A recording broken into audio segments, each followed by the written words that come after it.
1. The Brahmanical quest for the self-concept of svabhāva or self-nature, as I believe you've all heard, is central to Mahayana Buddhism's teachings on emptiness, or śūnyatā. Emptiness has become almost synonymous with Mahayana Buddhism, to the point that it's called the emptiness gate, and studying Buddhism is referred to as entering the emptiness gate. But what exactly is being emptied? As you all know, it is the svabhāva that is to be emptied. Emptiness is precisely the absence of svabhāva. Therefore, to understand what we need to address in our study and practice of Buddhism, we must first clarify the concept of svabhāva. What does it truly mean? What does it really refer to? Now, if we were to meticulously comb through the concept of svabhāva from beginning to end, we'd essentially be delving into the entire history of Buddhist thought. Given our limited time this morning, we might not be able to undertake such a grand endeavor. So instead, I'd like to focus on a few key points in the development of the svabhāva concept. Following these points, we can trace how this concept evolved and transformed from early Buddhism to middle and later periods. As we know, Buddhism, as it has been passed down to us, encompasses various schools of thought. All the Buddhist scriptures we encounter and the doctrinal systems we hear expounded are products of these different schools, each adhering to its own lineage of transmission. We know that Buddhism was founded by Shakyamuni Buddha. The period before the emergence of various Buddhist schools is sometimes referred to as original Buddhism in academia, but here, we'll call it early Buddhism. They both mean the same thing. What was the state of early Buddhism before it branched out into different schools? I often say that it's highly likely that this period is forever lost to the river of history. Why? Because during Shakyamuni's time, there were no written records of his teachings. The earliest written records appeared only 200 years later, transcribed from oral transmissions and memorization into written form. We know that scriptures tend to be relatively stable once committed to writing, whereas oral transmission allows for considerable variation. And even after being written down, different schools, while inheriting largely the same teachings, still maintain slightly different versions of the scriptures. This transmission has continued to the present day. So, what exactly was the theoretical landscape of early Buddhism? It's not easy to say for sure. Each school has its own interpretation. We can only speculate based on the surviving texts. The literature of early Buddhism is represented by the Pali Canon's 5 Nikayas and the Chinese translations of the four Agamas. In these texts, the term svabhāva barely appears. The few times it does, it's not used as a technical term, but rather as an ordinary descriptive term. Therefore, its meaning differs from how svabhāva is used as a specific concept in later Mahayana Buddhism. Does this mean that early Buddhist texts lack any discussion of svabhāva? Not at all. We all know that early Buddhism emphasizes anatta, or non-self, which is one of the 3 marks of existence.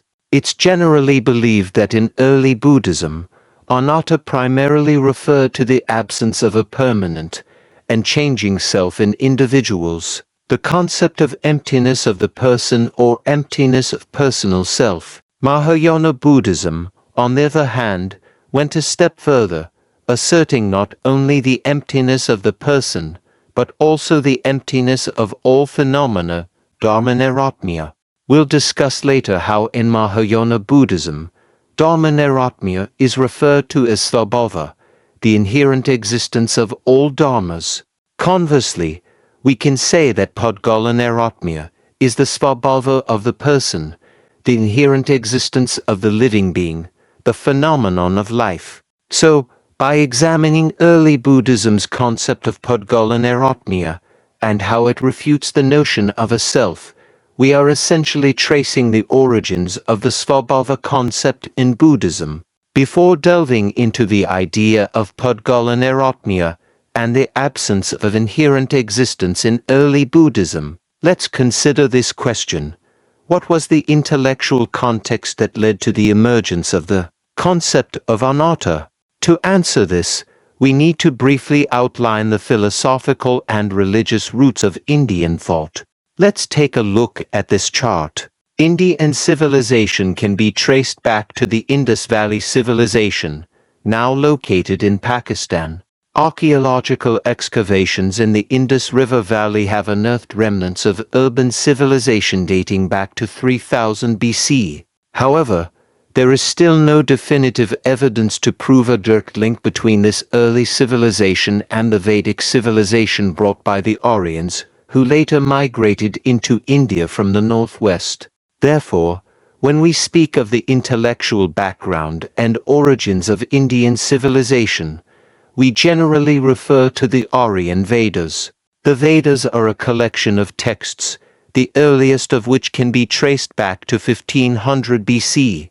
The Vedas primarily advocate the worship of deities, emphasizing sacrifices to the Almighty.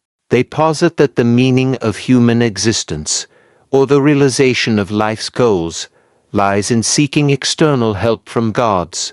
Therefore, the Vedas' reflections on the universe and human life are merely nascent philosophical musings, not yet fully developed. Around 800 BC, that is, 300 to 400 years before the birth of Buddhism, the Indian intellectual sphere began to extensively re-examine the Vedic path of deity worship and sacrifice. There was a shift towards human-centered inquiry into the universal truths of the cosmos and human life. This period witnessed a liberation and outpouring of thought, leading to the formation of two major schools of thought. One was the Brahmanical camp, marked by the emergence of numerous Upanishads. This camp, in a way, can be seen as opposing the old order in the name of the old order. They claim to uphold and continue the Vedic tradition while simultaneously reinterpreting, developing, and even purging it of certain influences. They argued, "You don't understand the true meaning of the Vedas. This is what the Vedas truly mean. Your understanding is too superficial." It was essentially a purification of Vedic thought. The other camp was known as the Shramana camp or Shramana movement. The Shramanas were more direct in their opposition to the Vedas, believing them to be unreliable and incapable of leading to liberation.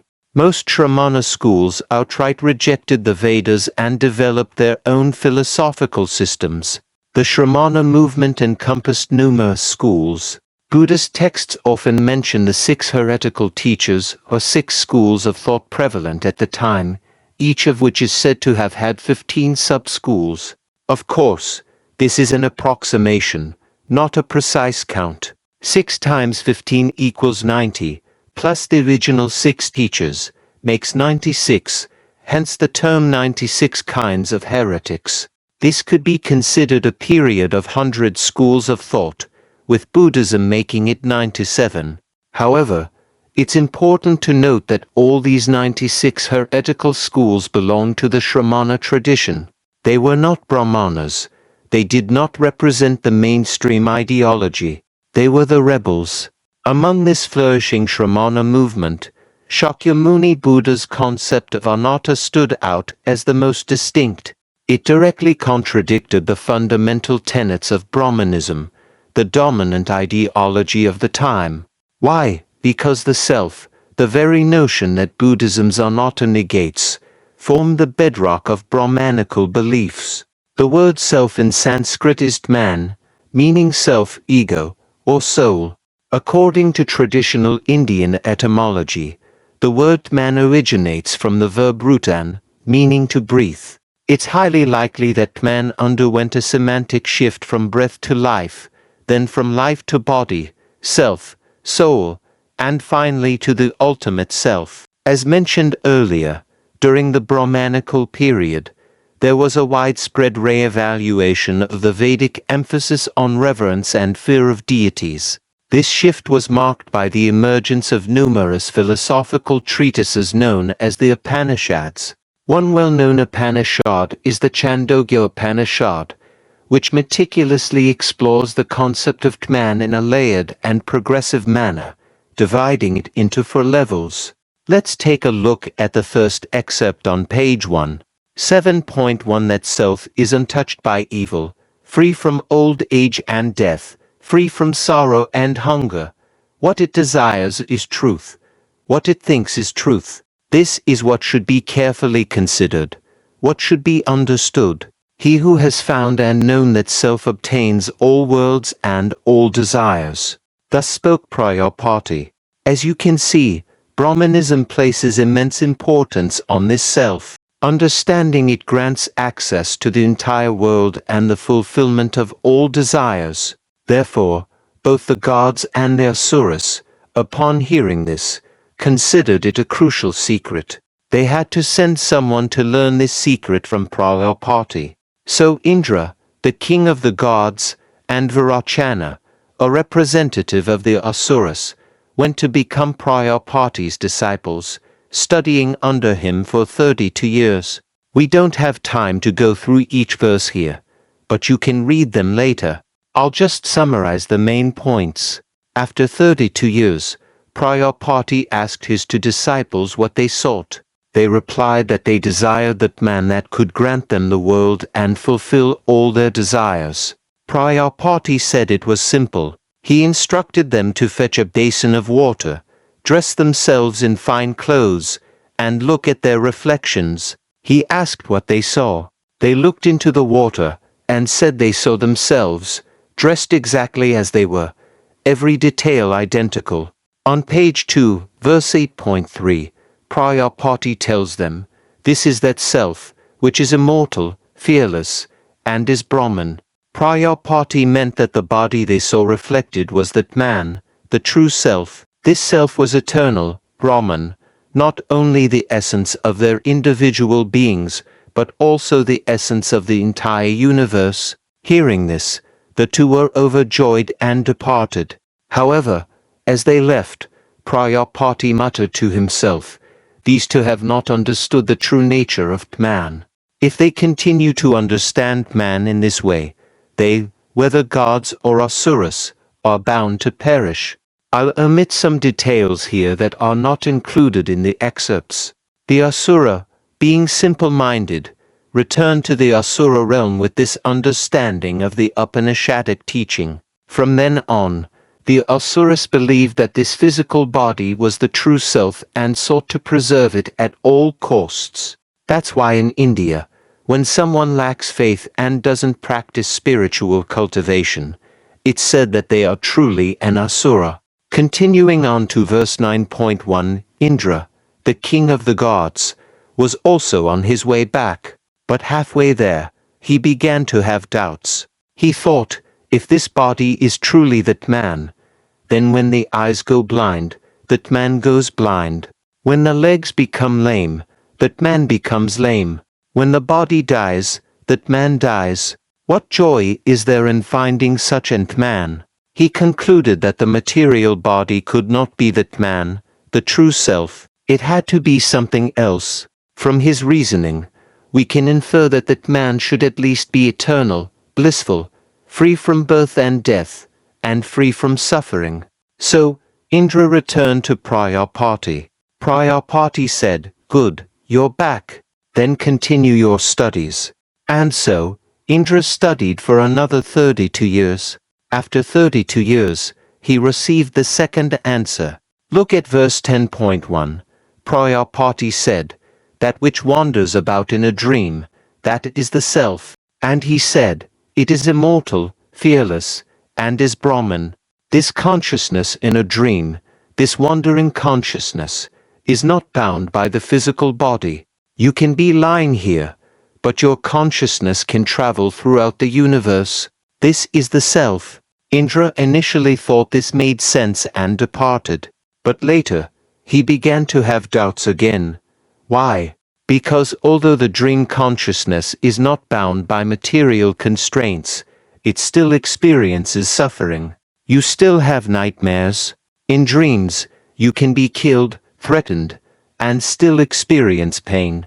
The dream consciousness is not truly free. Therefore, the wandering consciousness in a dream could not be the self and had to be ruled out.